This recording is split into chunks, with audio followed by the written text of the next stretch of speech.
Illuminating Hope, a podcast of Hope House, brings you Voices of Justice, a series of podcasts where law enforcement officials, judges, and advocates come together to unravel the entangled web of domestic violence. Join us as we dive into the complex challenges faced by those on the front lines of justice, exploring real-life stories, legal nuances, and the human side of these cases. In each episode, our guests share their experiences, insights, and perspectives, shedding light on the multifaceted nature of domestic violence. Tune in for a compelling journey into the criminal justice system, where compassion meets the pursuit of truth and where professionals strive to bring justice to those affected by the cycle of abuse. I'm your host, Tina Johnson, Community Partnership Manager, alongside my co-host, Mary Ann Matheny, CEO of Hope House, Eileen Sheehan, COO of Hope House, and Randa Hager, Director of Outreach Services. Welcome to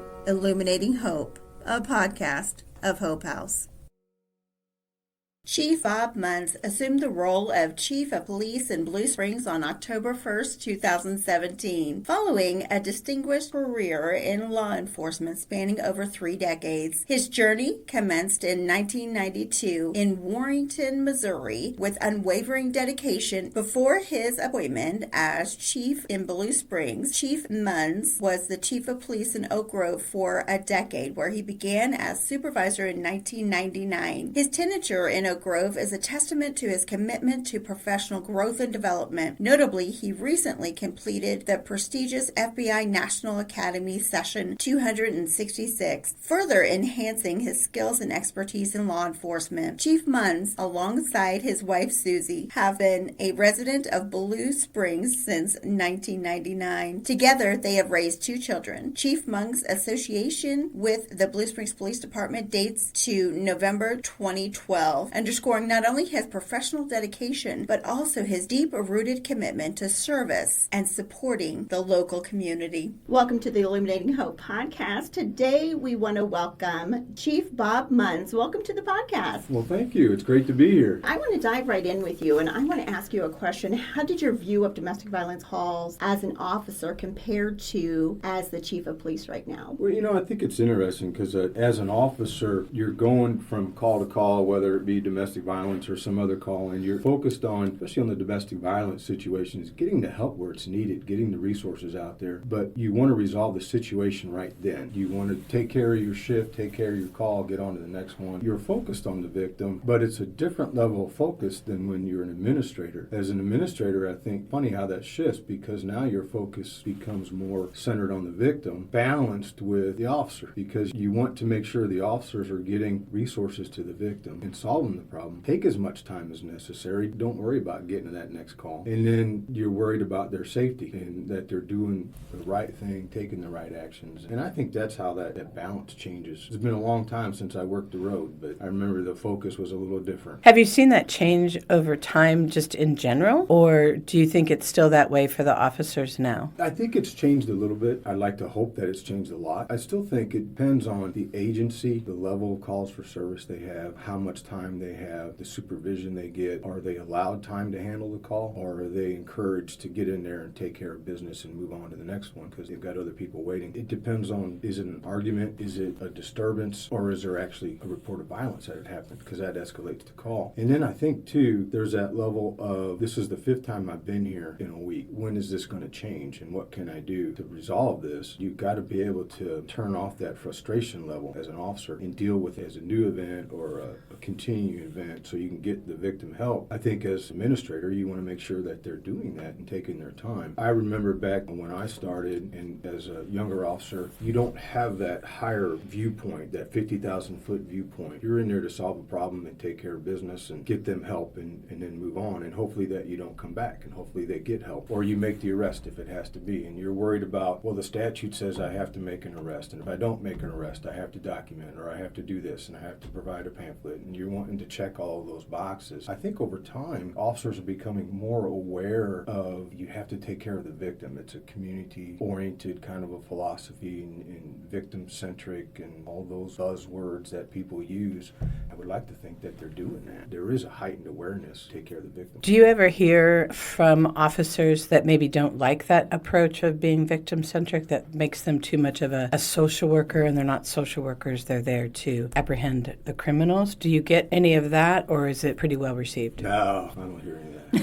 No, honestly, I don't. I don't hear a lot of that, and probably part of that is my role. They're not going to, I don't know that I have heard that. I'm not saying it's not out there, because I'm sure it probably is. And I'm sure there is some frustration where, here we go again. My job is to arrest people and write tickets and take care of the bad guys, not to hold hands with somebody. But really, I think over the last 10, 12, 15 years, that philosophy is changing. My point of view is we have to be everything for everyone to some degree, kind of a jack of all trades, master of none. There's a lot of things I don't do very well, but I can BS my way through a lot of stuff sometimes, right? And as long as I know a little bit about something, I can handle that. And you learn that over time. And I think officers are the same way. We get the phone calls of, my kid won't go to school today, and he's not going to kindergarten. Come on, right? You want us there for that? We have co-responders in our building now because of the mental health crisis, the homelessness. We released somebody from jail. I heard on the radio just yesterday, they walked 6 blocks down Main Street and they're taking their clothes off in a bank lobby. Well, who do they call? They call the police department for that, right? Really, that person should be seen a psychiatrist, not a police officer, but that's what we deal with. So I think officers are used to having to be problem solvers at the first responder or second responder level. They're having to be problem solvers, and they are tasked with solving social justice issues, right. Homelessness, homeless camps, domestic violence, anything like that. Because as resources vary or dwindle, they're closing mental health facilities, mainstreaming people have group homes, or they have those resources dwindle, people are out in the street, they're out in the community. Families are having to deal with it. Who do families turn to? First person they turn to, will call a cop, what they do. That makes sense? Mm-hmm. Yeah. Absolutely. So where does the partnership with Hope House come in this? What a great resource Hope House is for us, because that gives an officer on the street or the supervisor an avenue to provide somebody a solution. Whereas if the community doesn't have that, you're struggling to figure out, where do you shelter a victim when they want help? How are you getting an emergency order of protection at 3 in the morning? How do you do that? And if you don't have that resource, and I feel sorry for those agencies that don't, being in the metro area, we're blessed. We have a lot of need, but we also have a lot of resources. And Hope House is vital for that, because with having the advocate in-house, the officers know, I'm going to call the advocate and get the answer, and the answer will be there. It may not always be the answer they want to hear, but it'll be somebody to talk to. What's the process when you make that first call to the organization? What's the process leading up to that in a domestic violence? So the officers have the discretion, and they have the ability to say, okay, this is something I can handle, or something that can wait till the next day, or what. But they have the flexibility to make that call directly to the advocate. Now, if they have questions, they can always call a supervisor. We have a supervisor on duty, and then they can say, yeah, call the advocate. And there's no harm in calling the advocate too many times, in my opinion. If you have questions, and then the officers will learn what, or other officers will tell them, this is something we can handle. No, this is something we need to get the advocate involved in. I think the harm is not calling the advocate when you have questions, or calling Hope House, calling that partnership, because that's what it's there for. So you talk about calling the advocate from the street officer's view. What does that look like from the next level, which I would say would be the detective unit? You have two different views there. I think those calls should almost be in conjunction. They can call the advocate for help, or we have domestic violence detectives, or the on-call detective, and they're all trained, but the domestic violence detective obviously is dedicated to that, and they can call that person and say, what do I do? The supervisors can call, the sergeant on duty can call the on-call detective.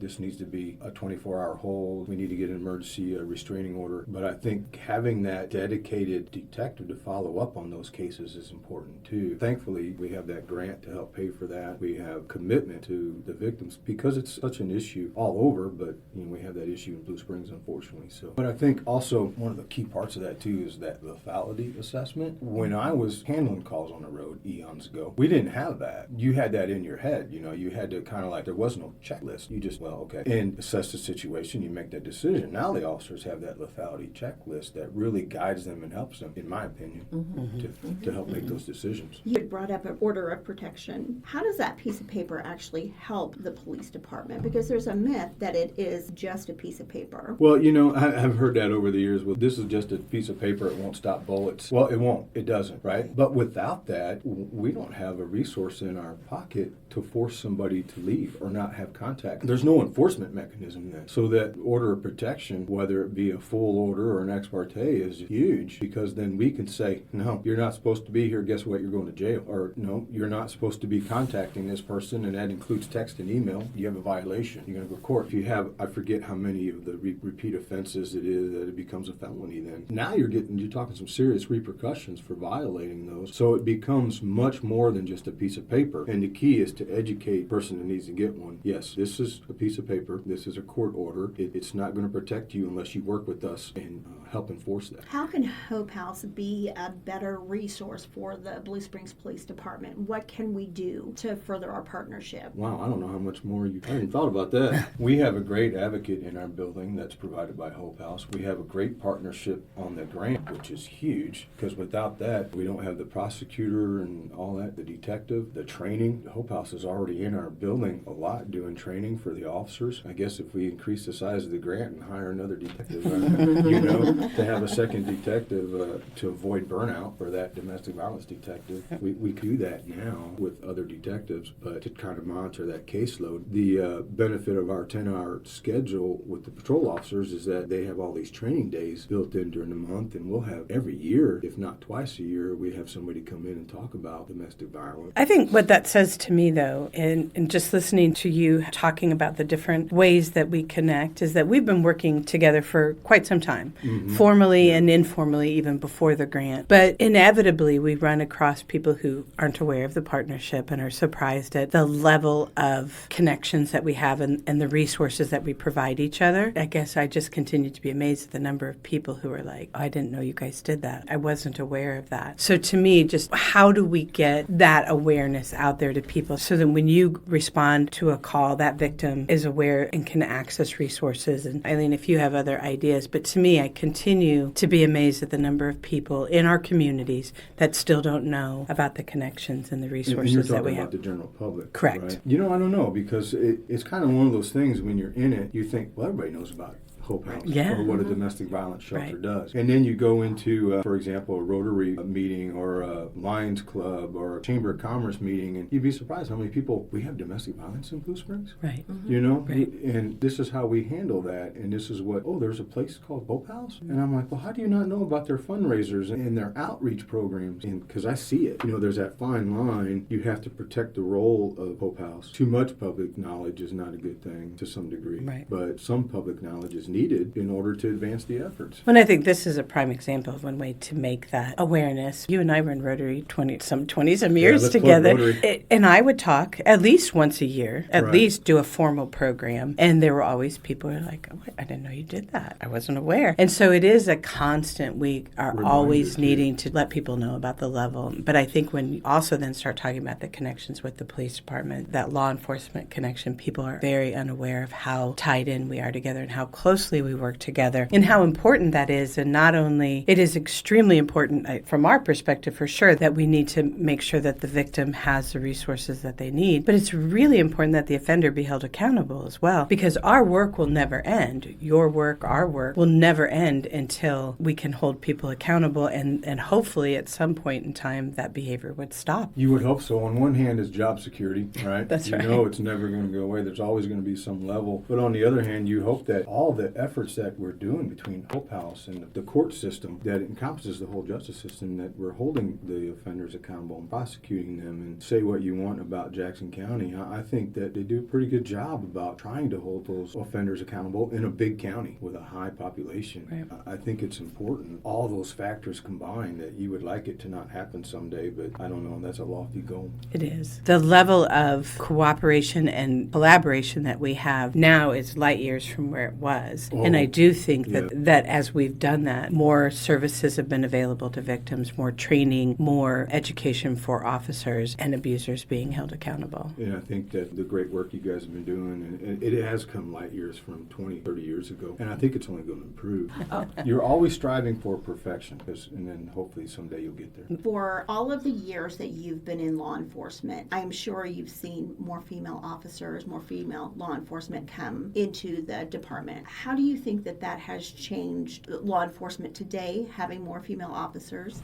especially when it comes to domestic violence calls? I was thinking about this the other day. I've been blessed. I've been an administrator longer than I was a road cop. I have seen the number of female officers steadily growing, but it's not anywhere near where it should be. And I think whether it be female, male, black, Hispanic, any diversity you get within your ranks is huge. Females are so important. They bring a nurturing and a caring and an understanding. And then they're faced with challenges in law enforcement. You know, that's a tough career field for a female. There are some expectations there, but they're breaking that expectation. They actually have a positive influence on the profession because they can communicate in a different way. They see things in it. I mean, that's just what that diversity brings to your department. I have seen that grow, and I think that helps on not just your domestic violence scenes, but other things where there's violence or child issues, stuff like that. There's something there that female officer brings to the scene. We need to get more. I know the FBI and other agencies, they have these initiatives to hire more females, and we're trying to promote more females, trying to get a different perspective in that workforce. It is a male-dominated profession, but it's changing. I'm always interested in talking about guns. I think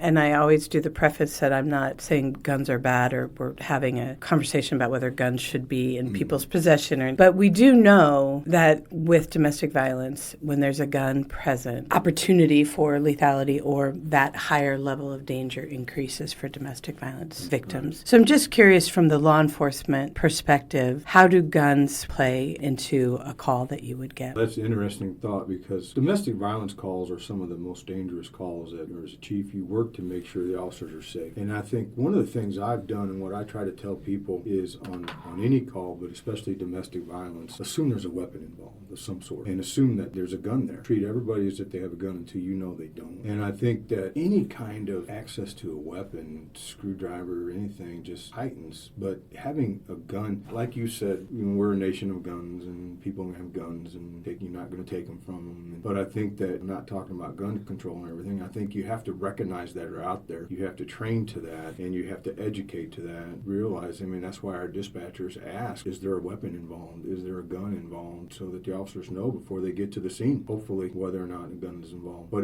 guns are so final. That's a final act and there's no going back from that. And I think that that's such a dangerous element that it has to be recognized and the assumption made that it's involved. And that's how I look at it. Does that answer your question? It does. But it also brings up another question. When we talk about domestic violence being one of the most dangerous calls that a law enforcement officer can go on, can you talk about why that is? What makes it different than another call? The heightened emotions, the passion involved, and then the fear of the perpetrator or the spouse that's abusive, losing their person, going to jail, having that information known to their family, friends, community. The cops are there. And then you have the victim who is fearful of getting help, or maybe they're ready to get help, but they're worried about their kids, or they're worried about their pets, or they're worried about what's going to happen after the arrest. And then they flip, and now the officer is a threat to them because they're taking their breadwinner out, or that's what creates all that passion and that anger. And then it can flip on who they're angry at. And then if you have access to weapons or whether you don't, it can become violent so quickly. Trying to mediate a situation that you may not be able to mediate, and then that element of it could flip at any time and just escalate. Somebody's arguing with their brother because the Chiefs lost or won or whatever, or the Bills, whatever. There's not that level of passion. They may be really into their sports, and they may be intoxicated, which is a whole nother element if you add drug usage or alcohol to a domestic situation. But there's not that level of, this is the end of the world for me if something happens. Mm-hmm. So it's like the abusers losing their control. They're losing control of the situation, and domestic violence, as we know, is about power and control. And that when the police are responding, you're taking away that abuser's control. And so you're right, that is very heightened based on what we know about domestic violence. And the other thing I kind of think about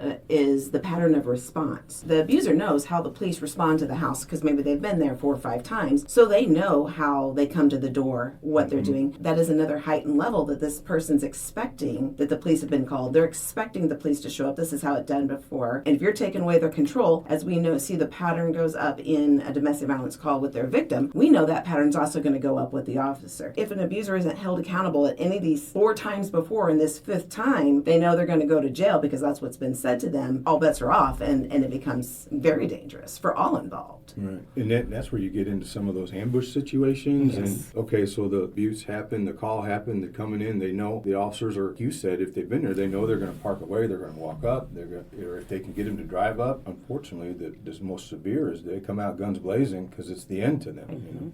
Right. And you mentioned about, sometimes the flip of the victim, you're helping them, and they should be excited about your help. But sometimes that does turn on officers, and I do know that many of times in speaking with survivors, they say, that's what protected me, because he's going to bond out, and when he comes back home, he's not going to be happy because the police were there. So if I didn't start calling, cussing at the officers and sticking up for him, that's going to make it worse when he bonds out and comes home to me, because he's going to bond out like he has all the other times before. I have to start protecting myself. What's the beauty about being able to work with the police department in our trainings is we then can hear that information from these survivors and then incorporate those in the trainings and moving forward. That flip is probably very hard as an officer responding. And I'm helping you. What are you doing? Yeah, and if an officer is, you can understand the motivation, then you can react to it differently than if you're like, where's this coming from? I'm trying to help you. But if you understand why they're doing that and their motivation for doing that, then yeah, you can handle that situation differently. Which is where those trainings and that ongoing communication is so incredibly critical, because without that, then the officers are responding in a way that isn't helping them and helping them to stay safe or the other people in that situation. De-escalation has been a buzzword lately, so it's all about how you de-escalate a situation. And if officers should be trained and should know that, hey, look, I shouldn't be the reason this situation is escalating, first of all. And if the victim escalates it, I need to understand why they're escalating it so I can work with them on that and understand why. Right. And understanding that fear can come across as anger, or you don't necessarily experience fear the way you might think you would experience fear. So that officer understanding that then can know what's behind those actions or those words. I agree. Something you said in the beginning of this conversation, when police are responding to the scene, they're responding to an incident that happened. Police work is very incident-based. Very reactive. Very reactive to what is happening in the moment. My thought is when the partnership comes in with Hope House is that we get those victims, survivors, connected with services sooner rather than later. And we're looking at, and this is part of the LAP, it is looking at a broader picture. The questions that you're asking from the lethality assessment project are about what's been going on in general, not just that incident. And so looking at that totality gives them a picture of like, ooh, this is really dangerous. I'm concerned for your safety. People in your situation have been killed. Let's connect you with the hotline. To me, that just kind of goes into where what starts out as an incident-based situation, take care of the situation, can turn into something bigger. Survivors are educated and given the information and resources available to them. Yeah, that's huge. Having that lethality assessment really gives the officer some insight into, okay, I'm asking this for a reason. I'm trained on how to use this, even if it's just an hour or whatever, but they know how to use it. And then they go, wait a minute, this is ticking along and this is not good. And then they need to be honest with the victim. Not brutally honest, but just like you said, hey, people have been killed in this situation before. I think that's important. Right. Well, and many times I've never had someone say, wait, I'm concerned for your safety. We've got to get you connected with a service because the outcome isn't looking good. And I think that says a lot to them. When you're responding to their calls as a law enforcement officer, you're bringing a lot of power behind you. When you say, hey, let's get somebody else involved, I know somebody that can help you even more than me, I think that's huge too. The nice thing, I think, from the perspective of those questions from the lethality assessment is that it's research. There is research that has gone into this. There's evidence that shows this. It's not just a police officer saying this stuff. There's evidence will help add validity to what they're saying. But I think when the officer comes in with that, I am concerned for your safety. I really am worried because as a law enforcement officer, I'm looking at this going, you are in a lot of danger. That carries a lot of weight. That's what. I'm sitting here thinking that that's the challenge for a law enforcement administrator is to teach a 20-something-year-old, hot off the academy, young officer who's out there itching to get things done. You got to have empathy. You got to be able to de-escalate. Wait a minute, I just want to go out and arrest people. I just put people in jail for doing this stuff, right? And then you have to, you need to slow down. And you have to channel that enthusiasm and that vigor and that I want to save the world and make sure it's going in the right direction and that they're being safe while they're doing that. Well, and in the end, that's going to help in a lot of ways because you've just taken a crisis in those emotions and you've helped to bring it down, which will help everybody be in a calmer state of mind and being able to address that. that. And you are then saving the world, just in a different way. Saving the world one person at a time, One right? person at a time, that's Isn't right. that our goal? Yes. Change my little corner of the world, and I'll make a difference. That's right. I always tell my daughter, she's a dispatcher, and I always tell her every time she leaves every night, okay, go save the world one call at a time. Yeah, that's right. That's exactly right. And we talked about the recent initiative to review that lethality assessment program, and where are we missing things in the gap in the process? Where did we not necessarily fail, but where did the system come up short and not protect this person? And I think that's essential. You're talking about training and trying to prevent, you're reacting, but how do we learn from the past? History, you don't want to repeat it, you want to learn from it, and I think it's important that there's a review there on just about everything. Because isn't that how we grow? We grow Exactly. by learning from our mistakes and from the things that didn't go well. That's how we can improve and make And things that's how better. we're going to run ourselves out of a job, hopefully. Knocking No on wood, more crossing our crime, fingers. No more domestic when violence. that Right. Know better, Someday. do better, right? Yeah. You know better, you're Know going to better, do do better. better. And I think that, you brought up a very good point, and that's where the domestic violence fatality review has come in, is to look at that homicide, and we're not looking to point fingers, we're just looking at what's missing. Yeah. Is Close it the something, gaps. right, close those gaps. And it could be something very small that could be happening in our system, and we don't know because we aren't the one walking through that system. I applaud that many of the agencies here in Jackson County have stepped up to the plate and are participating in that. Yeah, it's exciting. Collaboration is the key. the worst nightmare that any of us have is that somebody dies. And that if we can prevent that, if we can, one person at a time, we're preventing that, then that's a wonderful thing to have happen. Do you have any domestic violence incidents that throughout your career that you can remember as a staple that maybe changed your view or changed your mind or Yeah, any there's stories? several. I bet. And I want my PTSD to kick in. Because when you think, I mentioned before, but this is my third agency. My second agency, I was a supervisor and a chief, but it was a smaller agency, so I was out covering calls and working shifts. And you see so many things. And then the first agency was another small town, and I was handling calls, and I was that young 20-something-year-old guy trying to figure out how to resolve a 35-year-old's marriage problems, right? You're like, I don't have a clue what you're going through. Here's the rules I have. And you just violated my rule. But I think getting married and then having children, and then when children are involved, it's like it just rises to that level that you have to be able to turn off that anger that somebody would do this to their family, their loved one, and you have to, okay, I got to handle business. I think that there are instances like Thanksgiving Day will never be the same for me. Homicide, suicide, and kids were not killed, but the kids were in the house. And I'm like, that was 20-some years ago, and I still think about that. And, domestic violence. And it just changed two lives, actually a whole family, changed their lives forever. All over power and control. Exactly. And many times I hear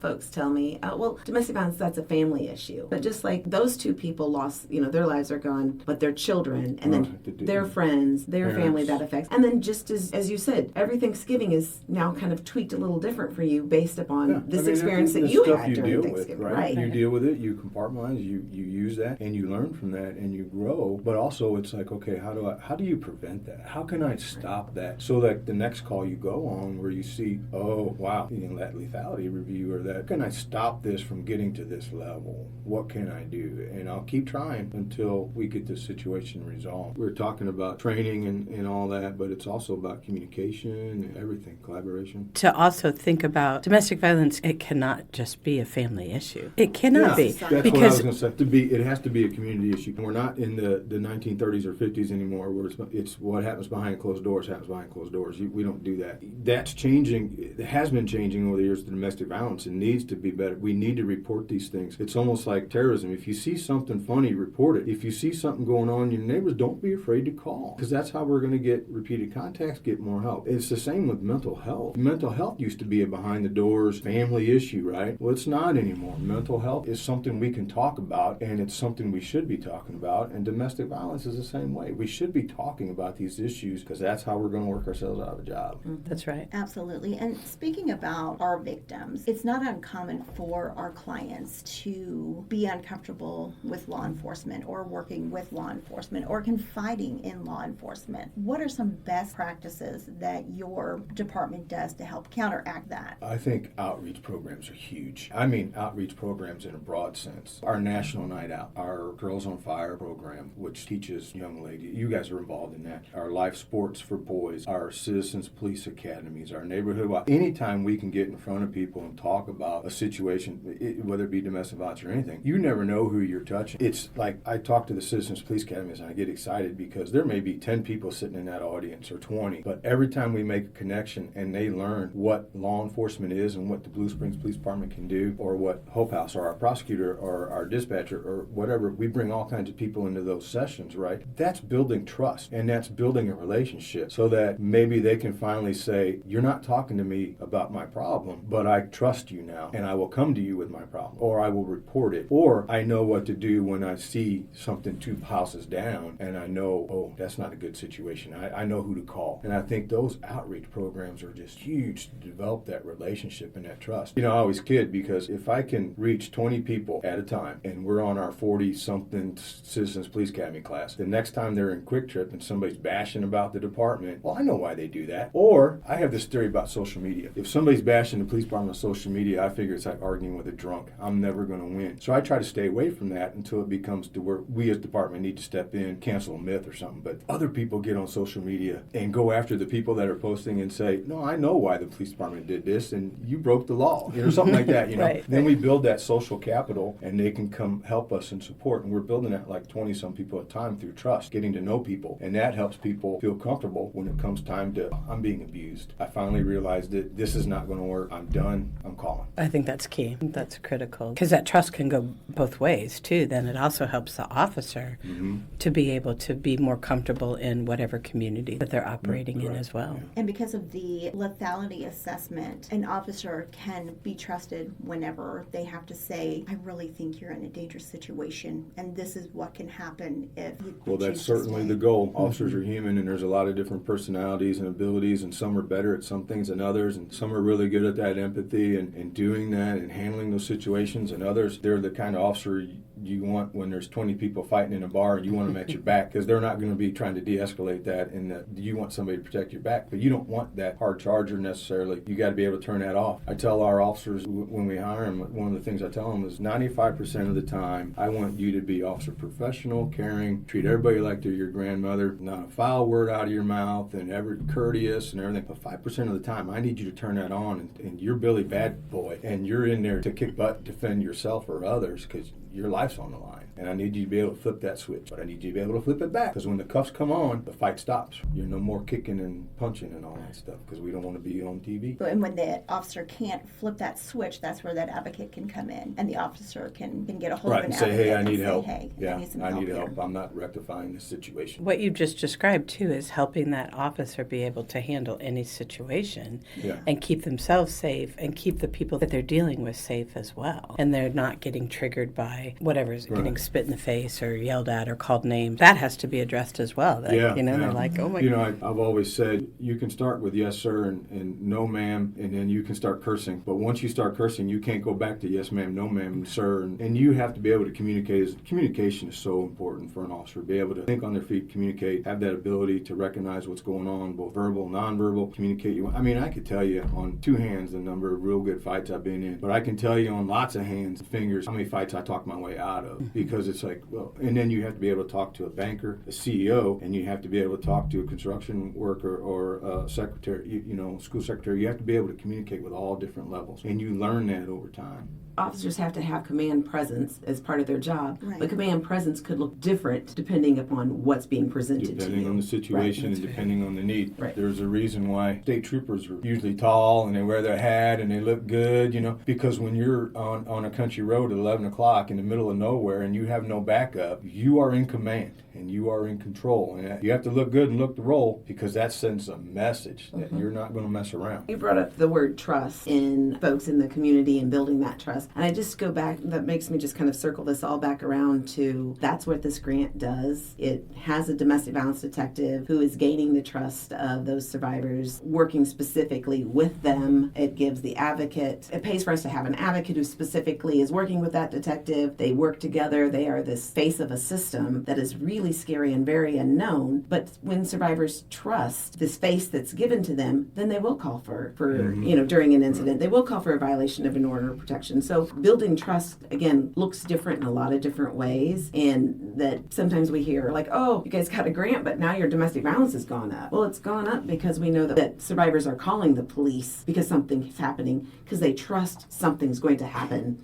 with the incident. The offender's going to be held accountable. Exactly. They're going to get safe. For years, we struggled with providing animal control to the city of Blue Springs. I couldn't hire animal control officers. Sometimes we had one, sometimes we had none. The citizens get used to that level of service, and they start calling other places. Well, we contracted with an outside entity to provide animal control. Now they're hiring people. They put people on the street. They're responsive. People know, oh, I can call. They have somebody now that will handle my call with my animal, which is highly emotional for a lot of people, right? Yeah.